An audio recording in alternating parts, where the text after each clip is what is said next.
Hey guys, welcome to today's video where we're going to be doing a 2018 NFL redraft. Basically, in today's video, we're going to be going through the first round of the 2018 NFL Draft and redrafting it. Before we get started, please like and subscribe. It really helps my channel grow. And on a quick side note, if you don't already know, I've been writing some articles for theupdog.com, which is basically a sports article website where anyone under the age of 22 can post articles on any sports topic that they're interested in. If y'all are interested on reading some of the articles on the website, there's some really interesting articles up. Or if you guys are under the age of 22 and are interested in doing some sports writing, then you can check out theupdog.com via the link in the description down below. There's some really interesting articles up, and we're coming out with new content daily. But now let's dive into the video, and I hope you enjoy.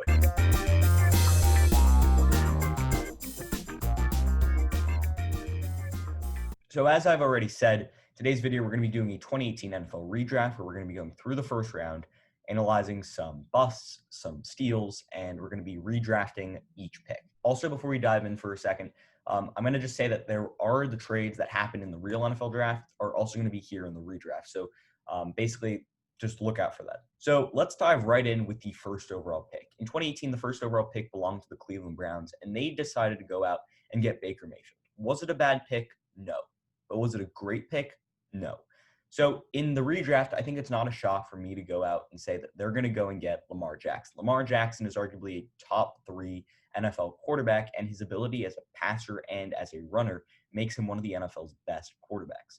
Last season in 2019, he rushed for over 1,000 yards, and his ability and agility and effectiveness outside the pocket as a runner is why he's one of the NFL's best stars. So I don't think it's a shock to say that Lamar Jackson going number 1 is what the Browns would do in a redraft. Now, though, let's move on to the second overall pick, where I have the New York Giants sticking with Saquon Barkley. They got Saquon Barkley second overall back in 2018. I think that was a great pick. Barkley is one of the NFL's best running backs, and he really has the chance to be a generational running back and be in New York for the long run. He's already shown that he can be an effective player in New York and an efficient runner in New York, and he's one of the best running backs in the NFL. Running backs like Saquon Barkley aren't just built, and they don't appear out of thin air. So getting Barkley at 2, I think, is a no-brainer for the Giants. At number 3, the Jets went out and got Sam Darnold in the real draft. But in the draft do-over, I still think they'd go with the quarterback, but I think Baker Mayfield's just a better quarterback than Darnold. Back in his rookie season, he played better, and he's just played better throughout his NFL career, and I also think that he'd be a better fit in the bright lights of New York. Mayfield has that swagger, and I feel like he'd be a good personality in New York. Also, he'd bring that swagger to that Jets organization that I think Sam Darnold is kind of lacking. So overall, I don't think Sam Darnold was a bad pick, but I think Baker Mayfield, if he fell to 3 in the redraft, the Jets would take him. Now, though, let's move on to the Cleveland Browns at number 4. So with the Cleveland Browns at number 4, I think that they would go out and get Jair Alexander. So in the real draft, they went out and got Denzel Ward. But you know what? Ward and Alexander are 2 of the best corners in the NFL. But at the end of the day, Alexander's probably in the top 10 cornerbacks in the NFL, where a guy like Denzel Ward would be more in the top 20 cornerbacks in the NFL. So I think Alexander's just a little bit better than Ward. And although Ward wasn't a bad pick, I think Alexander's just a better player. So now let's move on to number 5, where it was the Denver Broncos. And back in 2018, they picked Bradley Chubb. I'm going to have them going out and getting Bradley Chubb again, and here's why. So for me, Bradley Chubb may not be the greatest player in the NFL, but at the end of the day, I think he's deserving of this number 5 spot. He's athletic, and he's a good edge rusher. He's able to get to the quarterback. In his rookie season, I think he had 12 sacks. And especially with Von Miller aging, a young and great pass rusher like Bradley Chubb is always a good thing to have around. And as he gets older, he's going to learn from Von Miller, and I think he could have a real future in Denver. And we've already seen him blossom at times, and I think that was a good pick for the Broncos. I don't think they need to change that in a redraft. Continuing with the teams keeping to their picks, we're going to go with the Indianapolis Colts, where in 2018, they went out and got a guard in Quentin Nelson.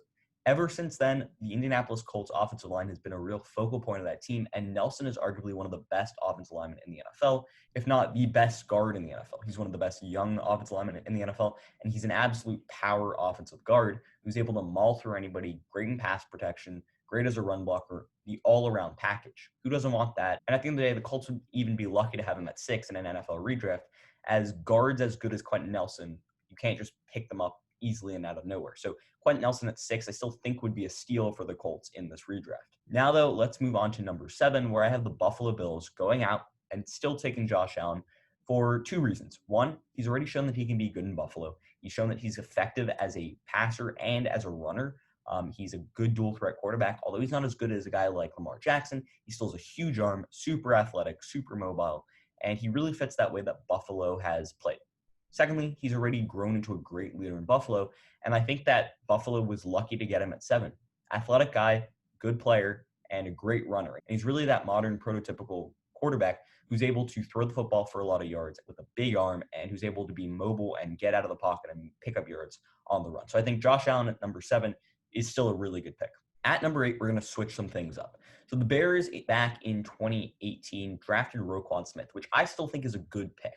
But Darius Leonard is a better player at the linebacker position.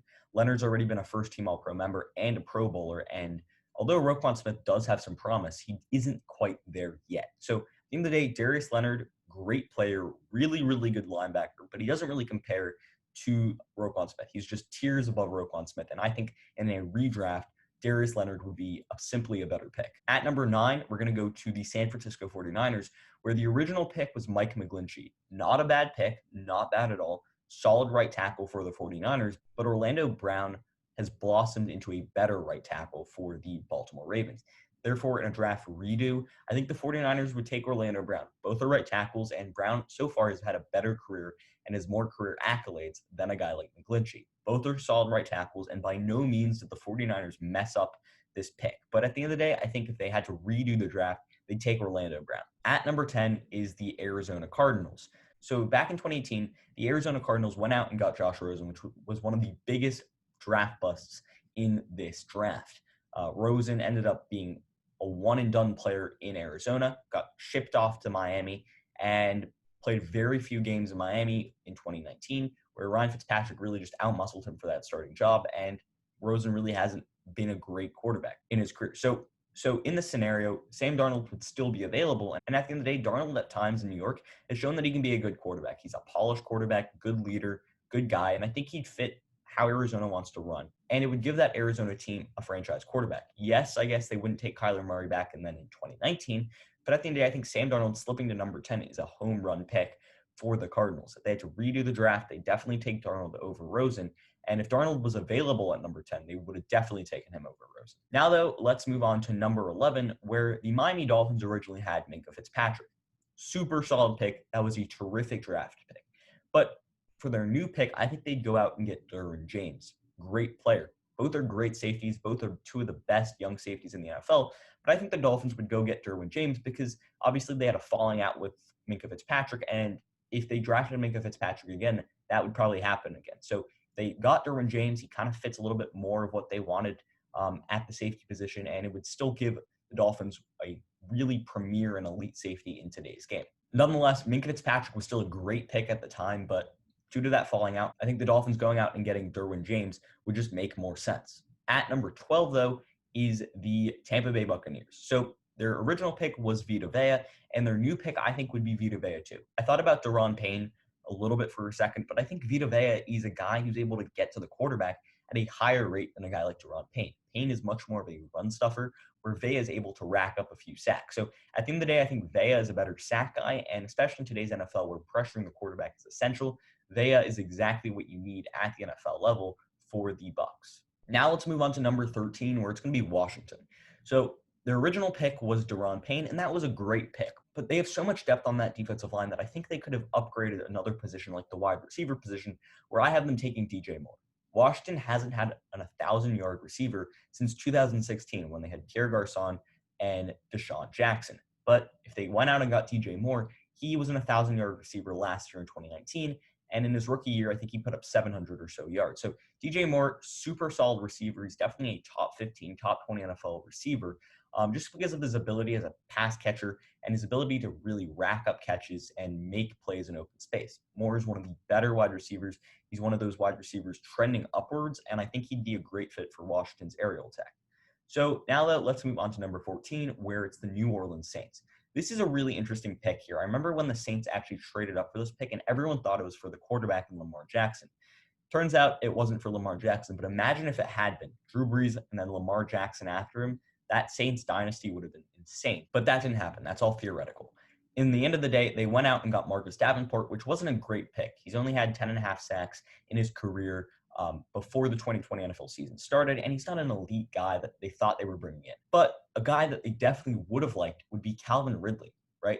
that Saints receiving core has really struggled for a while. Ever since they have had Michael Thomas, they haven't had a real second option to go to. It's really been the Michael Thomas show. So adding a guy like Calvin Ridley, who really stretches the field and spaces out defenses, would be awesome for that Saints offense. Look at what Ridley does in Atlanta with Julio Jones. Very similar situation where I think he could have been able to do that in New Orleans, and I think he would have been a great fit with Drew Brees and that passing game under Sean Payton. Now, though, let's move on to number 15, where it's going to be the Raiders. Originally, they went out and got Kolton Miller for that left tackle position, and I think they would have gone out in a redraft and gotten Mike McGlinchey, who I know is a right tackle, but in theory, you play left tackle too. He's a better player than Kolton Miller. And at the end of the day, he's more polished, and he's just played better in his career so far. Yes, that would have made that Raiders offensive line almost unstoppable if you look at the guys they have on that offensive line.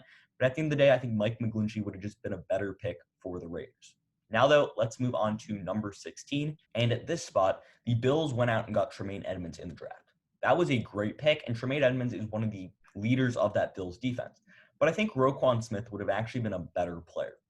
Another good linebacker, and at the end of the day, I think Roquan Smith has a little bit more juice, a little bit more promise, a little bit more ability to get out and make big plays. They're both great linebackers. Do not get me wrong. I'm not saying that they're bad linebackers, but at the end of the day, I think that Roquan Smith he's a little bit better, and I think he's got a little bit more promise for the future. I think they're both great linebackers, but at the end of the day, Roquan Smith has a little bit more of a higher ceiling, and I think that is something that the Bills would have wanted. Now, though, let's go on to number 17, where it's going to be the Los Angeles Chargers. So with the Chargers, they originally went with Derwin James, but now I'm going to give them Minkah Fitzpatrick. It's kind of just a flip-flop of the Dolphins and Chargers picks.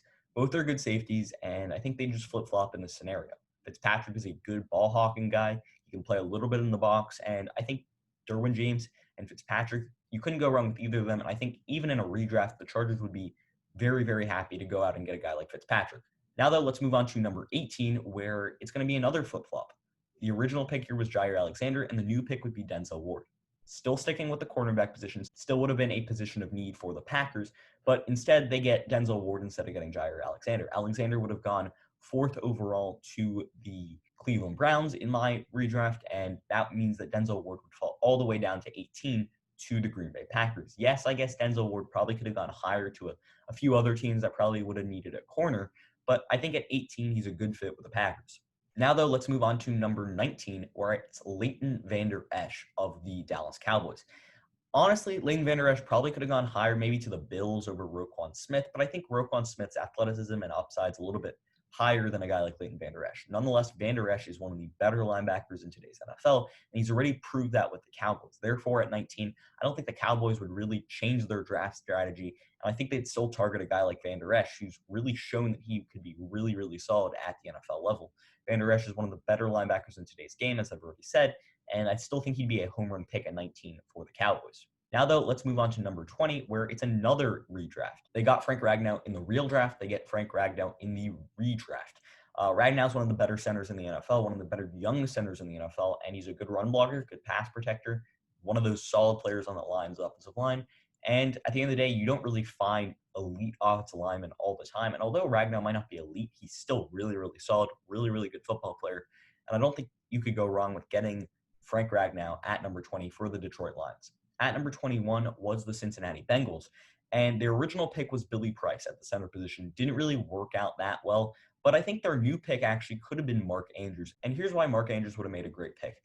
Ever since Tyler Eifert came off that big touchdown year, he's been really injured for the Bengals. And of course, Eifert's not with the Bengals anymore. But they've been really lacking a true tight end in that department. And Mark Andrews in 2019 was one of the NFL's better tight ends. He showed a lot of promise, a lot of upside, and a lot of production. And at the tight end position, that's exactly what you want. Therefore, I think Mark Andrews going to the Bengals really would have made that aerial attack a lot better. And maybe Andy Dalton would have still had a job there. I don't know. But at the end of the day, I think Mark Andrews going to the Bengals at 21 would have been a good move for that team. At number 22 is the Tennessee Titans. And in the real draft, they went out and got Rashaan Evans. In the new draft, I have them going out and getting Tremaine Edmunds. Edmunds with the Bills has been one of the better linebackers in the NFL. Physical, athletic guy, really, really, really solid football player. And although he might not have the upside of a guy like Roquan Smith, he's still a really solid player. I like him a lot. And for this Titans defense, he would have been perfect. At number 23, though, is going to be the first of the two New England Patriots picks. So originally they went out and got Isaiah Wynn, but I actually have them going out and getting a tackle later in my redraft. So I got them a running back here in Nick Chubb. Chubb is a top 10 NFL running back. He rushed for over 1,400 yards a season ago and 8 rushing touchdowns. And although Kareem Hunt is in Cleveland, so we don't really know how much a guy like Nick Chubb could do as a pass catcher. And although he's not a great pass catcher, Chubb has had a better career to date than a guy like Sony Michel, who the Patriots ended up drafting 31st overall back in 2018. I think Chubb would have been a better player than Michel, and even at 31, Chubb was still available in the real NFL draft. Therefore, at the end of the day, I think Chubb would have been a great pick here at number 23. He's a top 10 running back, and you don't just find top 10 running backs out of thin air. So therefore, I think Nick Chubb would have been a really good player for that Patriots ground game. At number 24 is going to be Daron Payne. So originally, DJ Moore was the pick here for them, but I think Daron Payne would have been a great player to fall to 24. Not only is Daron Payne an excellent defensive tackle, but he's a great run stuffer, especially with that Carolina Panthers defensive line. They've really struggled with shutting down the running game. That's been a real problem for them, a real issue for them over the past few seasons. And inserting a run stuffing specialist like Daron Payne into that defensive line would have been excellent for them. At 24, he was probably a steal anyway. But at the end of the day, I think Daron Payne in a redraft going to the Carolina Panthers would make Panthers fans very happy. At number 25 is going to be Fred Warner, the linebacker who plays for the 49ers. Originally, it was Hayden Hurst, and Hurst is a solid tight end, but he's not a game-changing tight end, where a guy like Fred Warner is a great linebacker, and especially on this Ravens defense, Warner would have fit in perfectly. He would have been another star among that star-studded Ravens defense, and he would have made this defense go to the next level, take it over the top, and imagine Fred Warner on that Ravens defense in a Ravens jersey. That would be exciting to watch. At number 26 is going to be Courtland Sutton. The Falcons originally went with Calvin Ridley, so I had them taking another wide receiver. Although Courtland Sutton isn't really a guy who stretches the field, I mean, there are other guys that could have gone in this first round, like DJ Chark or Michael Gallup. Sutton was the best receiver available, at least I thought, in my mind. What do I mean by that? Sutton last season had over 1,000 yards and over, I think, 70 catches. Really solid player. But at the end of the day, he's a good complement to a guy like Julio Jones. Both are good route runners. Both are good as guys who can go up and catch the football, and both are physical. Yes, Jones is probably a little bit faster and probably would be the guy to be a little bit more of a deep threat, but combine both of them, and you have two real big play guys to allow for Matt Ryan to be really productive in that passing game. So I would have loved if Courtland Sutton had gone to the Falcons, but at the end of the day, I do think Calvin Ridley was a better fit for them. But obviously, Calvin Ridley went earlier to the Saints in this draft, so I had to still give the Falcons a wide receiver. But at the end of the day, I think a guy like Courtland Sutton was a perfect guy to put in. At number 27 is going to be Braden Smith. Originally, the Seahawks went out and got Rashad Penny, but Rashad Penny is a bust. I think the day, though, the Seahawks do have a franchise running back, I guess, in Chris Carson. I don't know if he's a franchise running back, but a really solid running back nonetheless in Chris Carson, who played really well in 2018 and in 2019. But the Seahawks' offensive line problems has been well documented for years now, and getting a super solid tackle like Braden Smith would instantly make that offensive line 10 times better. Plus, it would mean that Russell Wilson would have time in the pocket, and he has the highest completion percentage of any quarterback when he's not under pressure. At least that was the case in 2019. So imagine what that offense would have been able to do with Braden Smith and Dwayne Brown manning the tackles. So at number 28 is the Pittsburgh Steelers, who originally went out and got Terrell Edmunds. Edmunds is a solid safety for them. He's not special. He's not elite. He's a solid guy. But at the end of the day, I think adding a guy like DJ Chark to their wide receiving core would have taken that wide receiving core and that offense over the top. Even when Antonio Brown decided to leave, DJ Chark would have been a great guy to pair next to Juju Smith-Schuster, and imagine the weapons that offense would have. I think Chark is one of the better receivers in today's game. Really showed up last year with over 70 catches and 1,000 receiving yards, and I think he had 8 touchdowns. But at the end of the day, Chark, really solid player. Would have been very fun to see him in Pittsburgh with that Steelers team. Now, though, let's move on to number 29, where I have the Jacksonville Jaguars going up and getting Michael Gallup. Originally, they got Taven Bryan, not a great pick, but a guy like Michael Gallup would have really given them a true wide receiver threat in that aerial attack. Gallup had over 1,000 yards last season in Dallas, and he's a big reception guy, big catch guy, big yards after the catch guy, big just all-around receiver, and he would have really added another threat and another dynamic to that Jags offense. So I think Gallup would have been a good fit there in Jacksonville. Now, though, let's get on to number 30, where the Vikings originally went out and got Mike Hughes. But I think at this point in the draft, going out and getting a guy like Marcus Davenport would have made a lot of sense. Obviously, he was originally drafted 14th overall by the Saints, but in my redraft, I think him falling to 30 isn't crazy. He hasn't produced to a crazy amount with New Orleans, but I think with the Vikings, with the amount of good players on that defensive line that they've had over the past few seasons, he would have had less guys on him and he would have just been able to pressure the quarterback more, learn from some really good pass rushers like Everson Griffin, as well as Daniel Hunter, and maybe have been an 8 or 9 sack guy. He definitely has that potential. And I think Davenport landing in Minnesota in my redraft makes a lot of sense for the Vikings and for him. At number 31 is the Patriots again, and originally they went out and got Sony Michel. But in my redraft, they've already got Nick Chubb, so they need a tackle to replace the Isaiah Wynn pick. In this situation, I have them going out and getting Kolton Miller, left tackle for the Raiders at number 31. But the thing is Miller a great left tackle? No, but I think he's a better guy than Isaiah Wynn. At the end of the day, Miller has shown that he can be an above average, maybe average left tackle in the NFL, and I think that's deserving of a first round pick. When you can get an average left tackle in the NFL, I mean, that's hard to find. And although that might sound crazy that it's deserving of a first round pick, when you need a position and you need a position badly, I think getting a guy, maybe even reaching on a guy a little bit like Kolton Miller, isn't ludicrous. He had first round talent, he has first round skill sets and first round tools. His athleticism is good. And at the end of the day, I don't think it's crazy to say that at 31, he's a good fit with the Patriots. Finally, at number 32 is going to be Phillip Lindsay. Originally undrafted, but the original pick here was Lamar Jackson, and why not give the Ravens another offensive weapon in Phillip Lindsay? Lindsay has been an 1,000-yard rusher each of the past 2 seasons, and he's a really, really good running back. He's a good elusive running back, good pass catcher, and at the end of the day, I think him in Baltimore would have made this Ravens offense over the top. Imagine him behind that offensive line. That running game would have been insane, and I think adding another weapon to that Ravens offensive line really would have made a lot of sense, and at the end of the day, I think it's a good fit for Lindsay. It's a good fit for the Ravens. And with Lindsay going to the Ravens at number 32, that's going to be the end of my 2018 NFL redraft. Did you agree with my redraft? And did you agree with the picks that I put out? Why or why not? Leave your comments in the comment section down below. I really like to hear what you guys have to say, and I enjoy your comments. Also, if you guys have any ideas for any upcoming videos and any new videos, also leave those in the comment section down below. I love to hear what you guys have to say. If you want to check out theupdog.com, that will be in the link down below in the description. If you want to check out my Instagram, that will also be in the link down below in the description. And at the end of the day, I hope you enjoyed the video. And until next time, see ya.